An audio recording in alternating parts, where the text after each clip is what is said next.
প্রথমে জানাই সবাইকে গুড মর্নিং। আর যাদের ফার্স্ট ফ্লাইট জার্নি তাদের জন্য অবশ্যই এই ভিডিওটা খুব জরুরি। আর যাদের ফার্স্ট জার্নি না তাদের জন্য এই ভিডিওটা খুব জরুরি, কারণ আমরা ব্যাঙ্গালোরে যাচ্ছি কী কারণে, কিসের জন্য জানতে তো হবে অবশ্যই বস। তো গুড মর্নিং বলছি কেন, আর আমরা যেদিন ছিল আমাদের ফ্লাইট সেদিন মর্নিং ছিল, মর্নিংয়ে ফ্লাইট ছিল, আর আমরা বেরিয়েছি খুব ভোরবেলা। তো তার জন্য আমি বললাম গুড মর্নিং সবাইকে।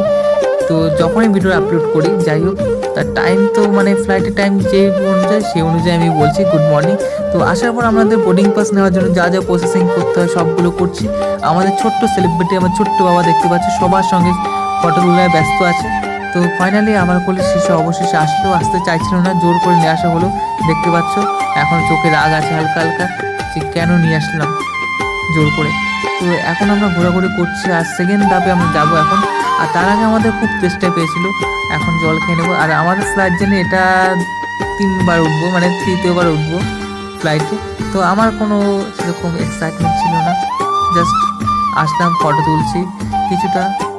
আর যাদের যাদের নতুন তাদের তো খুব আনন্দ হচ্ছে, তো ফার্স্ট টাইম যাচ্ছি যেহেতু। আর তারপরে আমরা সেকেন্ড ধাপে যাচ্ছি, আর আমাদের বোর্ডিং পাস ফাইনালি পেয়ে গেছি। আর আমাদের ব্যাগ লাগেজ সব চেকিংয়ে পাঠিয়ে দিয়েছি। দেওয়ার পর আমরা এই সাইডে আসলাম। আসার পর খানিকক্ষণ রেস্ট নিলাম, আমাদের এখনও ফ্লাইটের টাইম দেরি আছে, তো একটু ঘোরাঘুরি করলাম। আর আমাদের পেছন সাইডে দেখলাম প্রচুর পরিমাণে প্লেন দাঁড় করানো আছে, মনে হচ্ছে খেলনার প্লেন দাঁড় করানো আছে এক ঝলক, সেরকমই মনে হলো। মানে ফার্স্ট টাইম হলে একটা অনুভূতি অন্যরকম হতো। যা এটা আমার 3 নম্বর টাইম হচ্ছে, সেরকম কোনো অনুভূতি নেই। আমার ছোট্ট বাবাকে আমি ঘুরে ঘুরে দেখাচ্ছি সব কিছু, কোলে নিয়েছি আর ভিডিও শ্যুট করছি এইদিকে। আর ছোট্ট বাবার ছোট্ট দিদির জন্য নিলাম একটা চকলেট, আর চকলেটটার প্রাইস তোমাদের দেখাচ্ছি, একটু তো বেশি হবেই এয়ারপোর্টে যেহেতু। তো কত নিল সেটা তোমাদের এবার দেখাচ্ছি বিলটা। তো দেখতে পেয়েছো তোমরা কত নিয়েছে চকলেটের প্রাইস। আর চকলেটটা খেতেও খুব টেস্ট ছিল। তো আমাদের ফ্লাইট দেখতে পাচ্ছ এই ইন্ডিগো আমাদের, আর খানিকক্ষণ পরে আমরা ফ্লাইটে উঠবো, প্লেনে উঠবো। আর একটা প্লেন হয়তো নামলো না উঠবে এখনও কিছু বলতে পারছি না, আমরা দেখতে পাইনি, দেখে হট করে সামনের দিকে আসলো। যাই হোক আসাতে অনেক ভালো আছে, ভিডিও শ্যুট করতে পারলাম খানিকটা। আর আমরা ব্যাঙ্গালোরে যাচ্ছি কেন এবার বলছি তোমাদের, আমরা ব্যাঙ্গালোরে যাচ্ছি ডাক্তার দেখাতে। তোমাদের আমি দুজনের সঙ্গে পরিচয় করে দিতে চাই। এই যে দেখতে পাচ্ছ লায়লা মাজরাও বসে আছে, সরি কোনো ওয়ার্ড যদি ভুল হয় ক্ষমা করে দেবেন।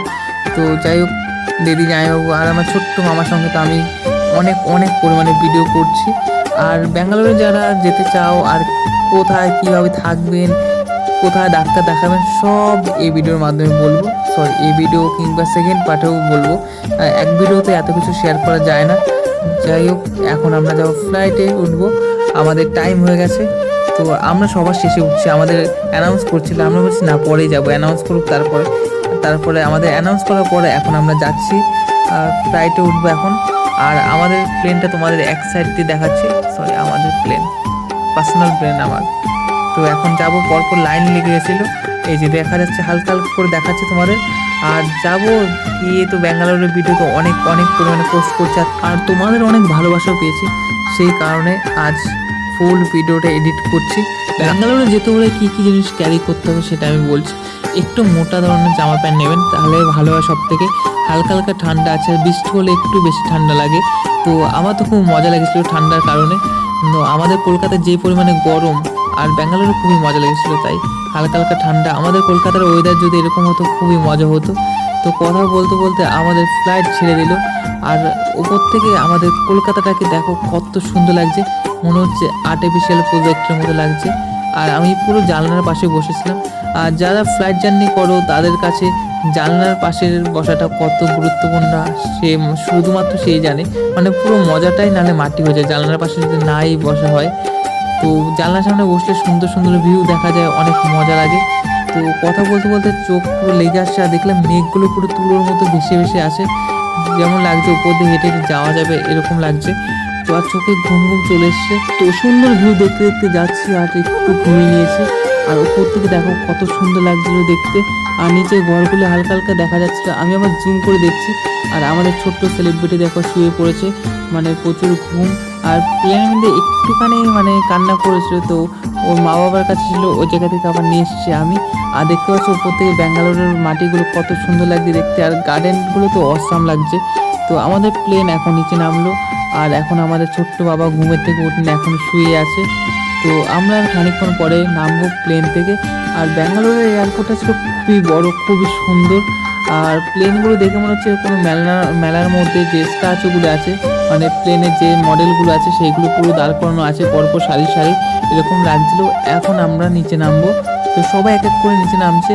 আর ব্যাঙ্গালোরের এয়ারপোর্টে যেই সাইডটাতে আমরা ল্যান্ড করেছি সেই সাইডটাতে ছিল প্রচুর পরিমাণে ইন্ডিগো প্লেন। মনে হচ্ছে সবগুলো আমাদের সঙ্গে সঙ্গে নেমেছে এরকম মনে হচ্ছে। আর বাইরে আসার পর আবহাওয়াটা এত সুন্দর লাগছিল, খুবই মজা লাগছিল।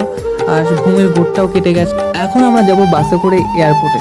তো বাস সঙ্গে সঙ্গে চলে এসছে, তো আমরা উঠে পড়লাম। আর বাসে ছিল এসি প্রচুর পরিমাণে। তখন মানে প্লেনের ভেতর থেকে মানে বাসের মধ্যে বেশি ঠান্ডা লাগছিল, মানে কষ্ট লাগছিল হালকা হালকা, হাঁপাতা পড়েছে। তো আর প্রচুর পরিমাণে ঠান্ডা লাগছিল। তারপরে এয়ারপোর্টে আসার পর আমাদের লাগেজগুলি আসবে 3 নম্বর কাউন্টারে ছিল। তো এক এক করে সব লাগেজ আসছে, এই যে আমার ব্যাগ। তো ফাইনালি আমাদের সব কিছু মানে লাগেজ কমপ্লিট গোছানো। এখন আমরা আসলাম বাইরে এয়ারপোর্টে। আর নেক্সট ভিডিওতে সব দেখাবো তোমাদের।